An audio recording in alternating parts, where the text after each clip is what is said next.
Yo, my name's Khalil Kane. I play Raheem in Juice. Omar, Epps, I play Q. In Harlem, four African-American boys navigate rough struggles on the street. The movie got more thrilling when the boys got their hands on a big armed robbery crime that will cast a big shadow on the rest of their lives. You know what happened to them, but you will be surprised that you do not know some of the 20 facts we prepared for you in this video. Let's get to it. Number 20. Low budget. The production budget for Juice, 1992, was $5 million. That is a relatively low budget compared to other movies of that time. However, some movies' budgets were lower. Let's take a look. A League of Their Own is one of the high-budget films of that era, with a budget of $40 million. We also have Far and Away, with a budget of $60 million, and Patriot Games, with a budget of $45 million. Singles is a middle-budget movie, with $9 million, just like Juice, but with a $4 million difference, which is a little big. Presently, movies are using bigger budgets, with films like Pirates of the Caribbean, On Stranger Tides taking a whopping $379 million.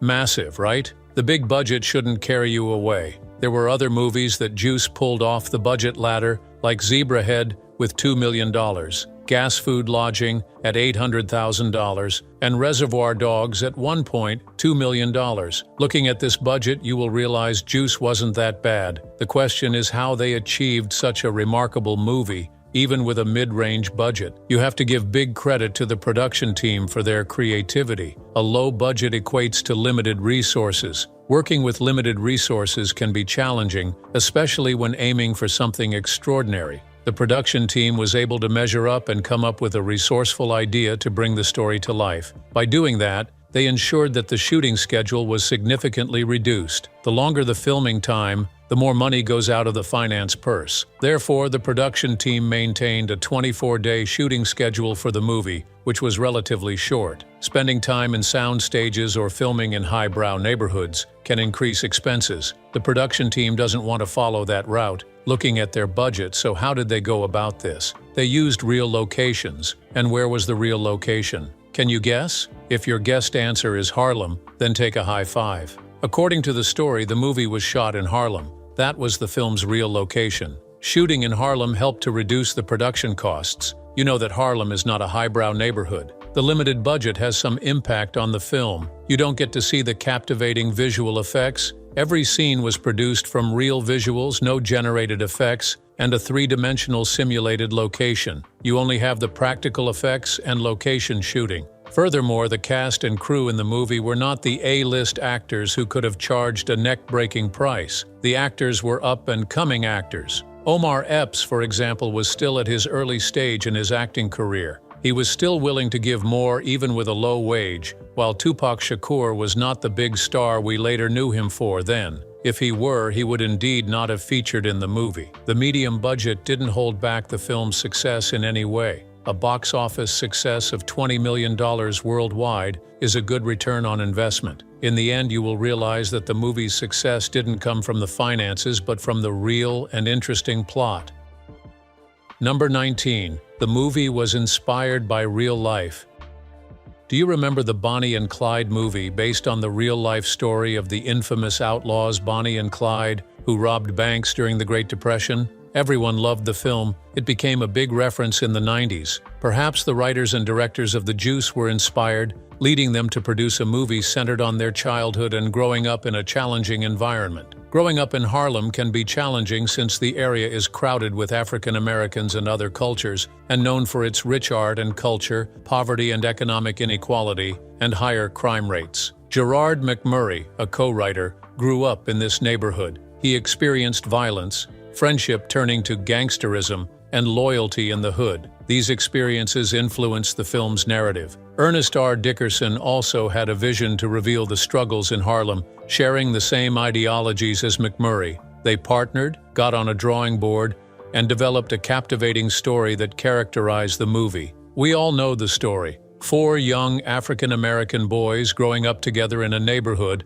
got oppressed by a rival gang. They tried to overcome this oppression by stepping up their game and getting involved in a crime. That turned out bad. From bad, It got worse, and everything exploded. At the end, the movie producer directed the minds of the youth on a real-life theme of violence and its consequences. It also explored the topic of loyalty and friendship amid adversity. Friends kept their loyalty to Bishop even after his criminal act, which became their biggest undoing. They learned that the worst thing to do is to be loyal to a criminal. It encourages the criminal to do more. The movie addressed the biggest vices happening among the youth, especially among the African Americans, also portraying life in urban America.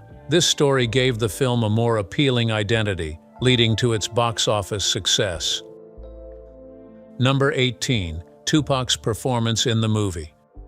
He let you out. He asked me if I wanted a piece of, and that's why I look cool, because I'm right there. Tupac's creativity exceeds the rap music genre. He is a natural actor. His role in The Juice is undeniable proof. Taking the role of Bishop in the movie was nothing short of perfection. Acting the role of a volatile young man from Harlem with a taste of power could come with many challenges. Tupac overcame these significant challenges. Let's explore how he did it. Tupac had a gangster lifestyle when growing up and had friends surrounding him who shared the same experience. Building up from the experience gave the movie a deep taste of authenticity. He was not just acting, he was expressing his history, showing the world the dark past that almost shadowed his career. You could feel his connection to the character at every point in the film, producing deep realism and emotions. Beyond the experience comes the raw talent and the intensity used to discharge it. Tupac is known for his talent in delivering rap flows.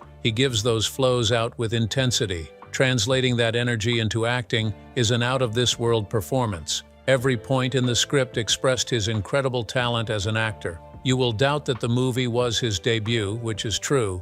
The success in the film placed him on a success momentum in acting, taking roles in other movies like Poetic Justice and Above the Rim. These other movies account for Tupac's incredible creativity. Tupac added juice to the movie, putting in several iconic scenes. The most memorable part of those scenes was the intense confrontation between Bishop and Q. Towards the end of the film, he said, "You got the juice now," when Q overpowered him. Another of his expressions got people talking, "I ain't scared of you, I just don't like you." Other lines of his made their way to the mouths of everybody. Tupac's impact on the movie is intense. His charisma and talent made the movie stand out in the hood genre. His presence also produced an enduring popularity for the movie, further solidifying his impact on the arts and his lasting legacy. Tupac is the epitome of creativity and art. Do you agree, Les? Number 17. Tupac never wanted the Bishop role.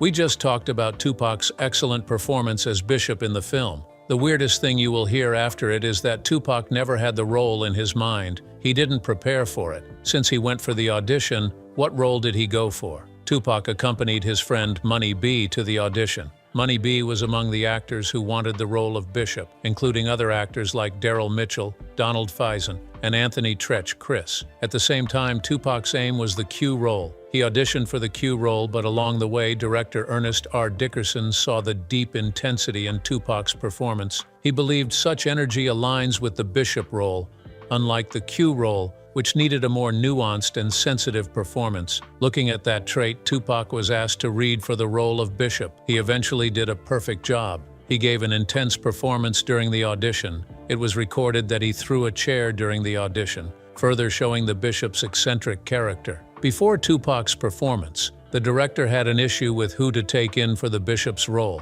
Hence, Tupac's audition was a lifesaver. At that point, Tupac took the role his friend prepared for. Talk about being careful of walking with a friend who is too creative and in a lighter mood. The Bishop role also caught the eye of Sean Diddy Combs. Reports have it that he tried to land the role, but that didn't come through. He got a bad reputation during his role in the 1991 movie Strictly Business. He proved challenging to work with on set and was fired. Coming up to join the Juice cast was a big no. It was reported that Diddy was not just turned down, but banned from the set. Ultimately, Tupac got Bishop's highly desired role, further revealing his creativity. The director never regretted putting Tupac in the role. The only regret they could have had was putting another actor in the role.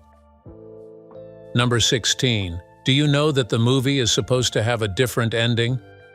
Do you love the ending where Q lets go of the hand of Bishop to have a fatal fall? Well, you will be shocked that the ending differed from the original. Let's see what the significant difference was. According to the 25th anniversary Blu-ray, the film's original ending had Q hanging on to Bishop, just like in the theatrical cut. The distinctive difference was that Bishop tried to climb up, but when doing that, he heard police sirens, revealing the approaching of the police. He understood his grievous crime and said, "I am not going to jail." Q responded, "Come on, B, don't punk out on me now." Suddenly let go of his hand and had a fatal fall into the alley. Unlike the ones you get to see, where Q willingly lets go of Bishop's hands as retribution. The question is, why the change? The studio forced Ernest R. Dickerson to modify the ending. They wanted a different ending, whereby Bishop slipped out of Q's hand. The changed ending puts Bishop at the mercy of Q. That is not a gangster way. Tupac and the director want an ending where Bishop chooses his fate himself,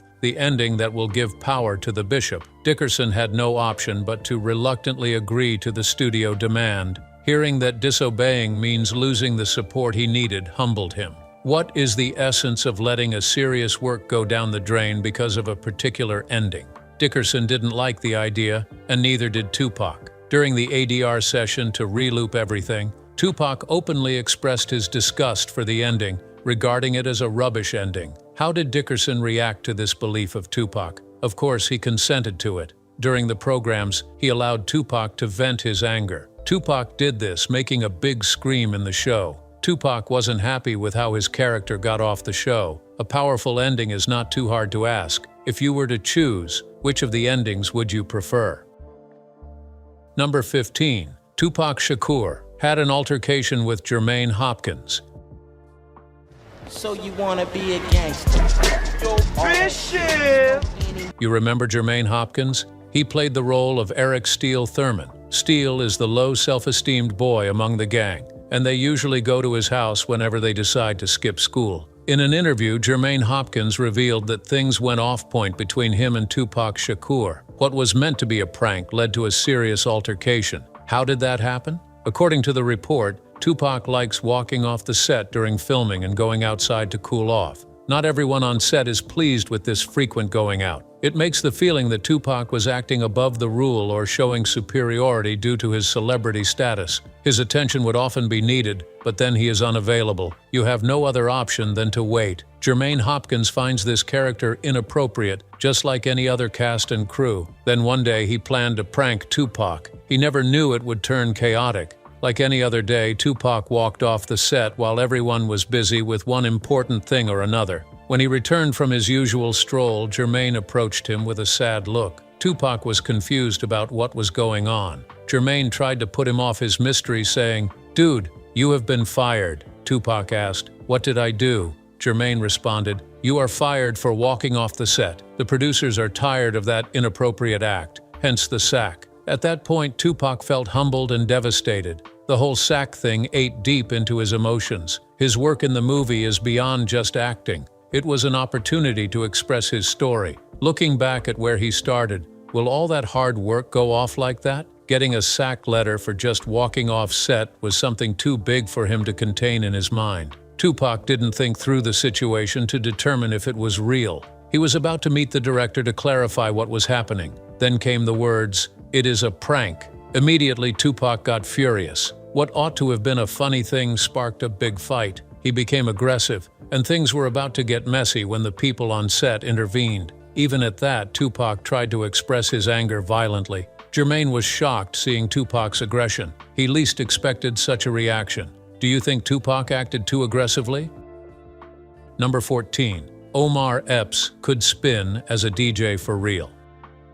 Omar Epps is the actor who played Quincy. According to the movie, Quincy is a young guy who aspires to be a big DJ. His friends support his ambition by breaking into a neighborhood record store and stealing LPs for Q's DJ interest. That sounds weird though. Do you know that Quincy spinning the DJ turntable was real? Surprisingly, it was. Omar Epps might not have been a DJ before taking the role, but he believed adding realism to the movie would make him a better actor. Doing that, he went off the street, got a good DJ in the neighborhood, and learned how to spin the table. Does it come easy? Not. The beginning was marked with serious challenges. He had to find his way around it and face the challenge. In the end, he got the skill. When the filming started, he came on set with great confidence, knowing he would not be rubbing his hand on the turntable but acting as the DJ in a real style. Taking the role of Q wasn't just a moment to play any role, but it was a moment to express his newfound skill. This decision turned out well. It gave the movie realism and more depth. Omar Epps connected people with DJs at a music concert or club in the movie. That became a big highlight in the film, winning the hearts of many fans. Omar Epps wasn't the only one given the opportunity to improvise on the movie set. Tupac also improvised some parts of the script, giving the movie a high level of authenticity. The film's big selling point is authenticity, starting from the location to using actors with good experience in gangster life and life in Harlem. However, that is not all. The director did more to give the movie realism. Let's explore that in the following. Number 13. Dickerson used real-life experience.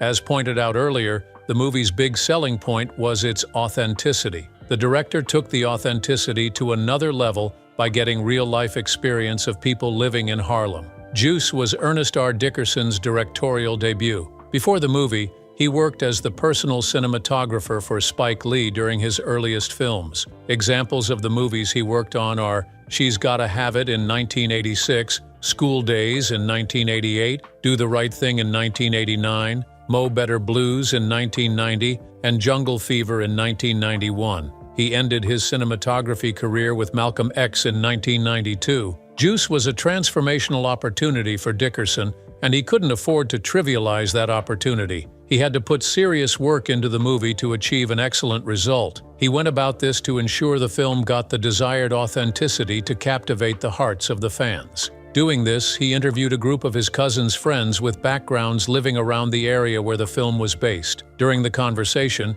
he gathered resourceful information during the movie production. The information helped create authenticity in the storyline, shaped the movie producer's choice of the perfect cast during auditions, and helped during the movie's filming. The movie gave the best real portrayal of life in Harlem at that time, revealing the gangster lifestyle prevalent among the African American youth, the struggle to achieve loyalty, and betrayal. Getting the interview helped to prevent a generative result that could have resulted in a fictional story. Instead, it gave the movie a more realistic depth. You can't agree less.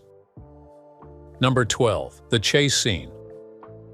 One of the most intense scenes in the movie was the rooftop chase. It got everybody's heart pumping fast, with the majority hoping the police would not lay hold of Q and Bishop. The scene followed the scene when Q and Bishop committed a robbery and the police started pursuing them. Trying to escape the police chase, the two friends ran across rooftops, jumping from one height to another, desperately trying to evade capture. The scene is grounded in suspense. Every moment is marked with shock and surprise. All anyone could think of was the desire to know what would happen to the two friends. No one knows if they will be arrested or will escape. On the other hand, the movie reveals the phenomenon of action and consequence. The two friends went for a robbery that led to the demise of a shopkeeper. They didn't expect that to come by without leading to consequences. Therefore, the intense chase reveals the consequences of their action, although they were able to evade the chase. However, a bigger consequence awaits. The rooftop chase has a story attached, and we are about to unfold it. The authenticity of the chase is rooted in director Ernest R. Dickerson's personal experiences growing up in Newark, New Jersey. As a kid, he would join his friends to jump from rooftop to have fun. Although he wasn't doing it to evade crime as a kid, he believed it was a great experience that could add more fun to the movie. If they could enjoy the rooftop jump when little, there would be fun that people would want on screen. That was successful. The rooftop chase added a new dimension of creativity to the movie, getting big positive reviews from fans worldwide. Number 11. The original poster was changed. The changes attributed to the movie were more than expected. Apart from the final scene change, which the movie sponsor influenced before it was changed to an alternate ending, we also have the poster changed. You can figure out this change if you have come across the original poster. That will be hard to come by these days. Few of them are available, and you can only get them by collecting at a high price. Why the change? The original poster featured Tupac holding a gun, pressing it to his chest in a gangster way. Paramount Pictures doesn't like this. Posture. This similar posture of an African American brandishing a firearm in a like manner is rapidly becoming a trend. This gun-pointing posture was used in The Last Boy Scout in 1991. The movie is already in theaters. Another movie using this same style was Stop, or My Mom Will Shoot in 1992. The latter film will share the same release date with Juice. If Juice uses the same poster style, what uniqueness will the movie have? Naturally, the director doesn't like following the popular way. Another point is the message that the poster portrays. Questions begin to go round about the connection between African Americans and carrying guns. People start seeing it as a misrepresentation and hence protest the posture. This led Paramount Pictures to airbrush the original poster and create a new one. Number 10. The dedication. At the end of the film. If you pay close attention to the writing coming at the movie's end, you will notice a dedication session with a write-up for Janet and Tamu. The exceptional dedication came from the director, Ernest R. Dickerson. The dedication honored two important people who passed away during the movie production. The first was Janet. She was Dickerson's fiancée. She passed not long before the filming of the movie, causing great sorrow to the director. Dickerson regards her as a source of inspiration and a loss that was a prominent landmark in his life. Indeed, the demise of Janet shook Dickerson. However, the demise of the next person on the list affected a key figure in the production team, and it got everyone sorrowful. Tamu was an essential figure in the movie production line. She was the production assistant and took charge of production. She was murdered in Brooklyn. No one knows the reason for the incident, probably a coincidence or a victim of conflict. Her demise caused an enormous sorrow to the production crew. Her demise did not affect the production process because the movie is already at the post-production level. What a loss. Number 9. Difference in the continuity of weather. As revealed earlier, the movie was shot within 24 days to cut costs. One of the sacrifices the production team faced was the change in weather. You might notice these differences in the movie. The movie was filmed in Harlem during the winter months of early 1991. The filming extended into springtime. You will notice the cold weather in the early part of the movie. Due to the weather, the actors appeared with cold breath in a few scenes. These are the scenes that were filmed during the winter period. It was for a short time. A large number of scenes were shot in the springtime. You will notice this weather change in the environment. The first indication was the rain-soaked street, barren trees, and other things. The change in the cast's dressing attire also attests to the weather changes. At some point in the movie, they wore heavy winter coats due to the cold. Steele had similar clothing. He wore a wool winter coat in a few scenes, especially in the early part. The actors also wear regular spring jackets, indicating springtime. The weather change changed the continuity. However, it wasn't serious. It gave the movie more natural content. Number 8. The film was initially a speculative script.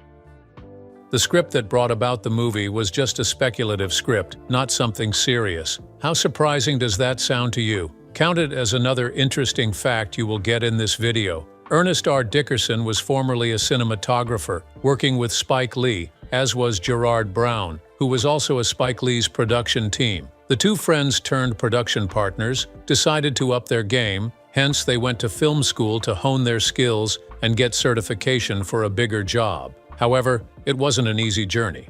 Alongside their learning days, they drafted a speculative script that wasn't serious. They were just students, unsure if the script could achieve remarkable success. Along the line, producer David Heyman got hold of the script through his friend, Peter Frankfurt, who was also a co-producer. After reading the speculative script, they admire it. As an experienced producer, they knew the movie had the potential to make a commercial success. Without wasting time, they contacted Dickerson and his friend and had a meeting about producing a film from the script. The rest was a story. What started as a speculative script became a successful movie, significantly impacting worldwide audiences. Number 7. Jermaine Hopkins was the most experienced actor.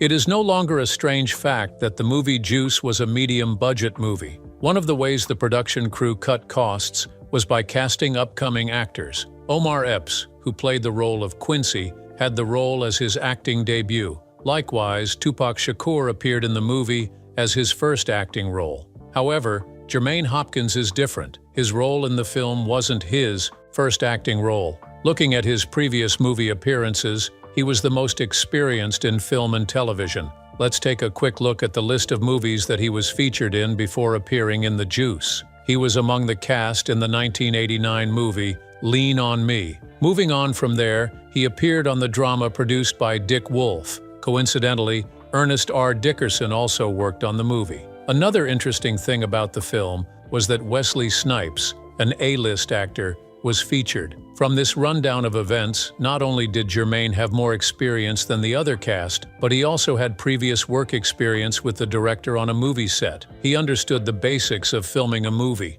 You can remember his altercation with Tupac after the prank. He was just trying to correct using a funny method. The issue broke into chaos. Jermaine's performance in the movie was more polished and balanced than the other actors on set. Perhaps it was due to his richer experience or the role he played. Number 6. Omar Epps' mother never wanted his son to be an actor. Success can change narratives. It will interest you that Omar Epps' mother wasn't happy when Omar approached her with the acting idea. According to her, the idea wasn't brilliant. She believed her son could choose a better career where he could live a more worthy life and not the unstable and eccentric celebrity lifestyle. She must have been a religious woman when Omar Epps came with the good news of landing a significant role in the movie. She wasn't thrilled. She was passive about the new and probably could respond with a shrug. Omar wasn't discouraged a bit. He went to do what he does best. Going on to the movie, he gave an excellent performance. His mother's perception of his son's career changed during the premiere. Omar revealed that when his mother realized she was sitting a seat away from Diana Ross, her biggest celebrity, a dream she never imagined could come alive. She learned of the success her son had achieved. That marked the turning point. From that moment, she gave her utmost support for her son's career. There is a lot to learn from that story.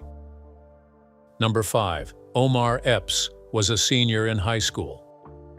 Perhaps the reason Omar Epps' mother didn't support his acting career was the fear of Omar becoming a school dropout while pursuing an unreal career. This belief is not far-fetched. Stories have come up where young boys forfeited their education to pursue music or acting careers, which took them nowhere. Omar Epps was still a young boy, a senior in high school, coming home to tell his mother that school will go on pause because he wants to pursue an acting career in a movie by a debut director with no A-list actor on board could lead to mixed reactions. However, a big thumbs up to Omar Epps for taking an optimistic look at the opportunity and jumping at it. Omar Epps revealed that singing has been a big passion for him since he joined a music group in high school, and the same goes for acting.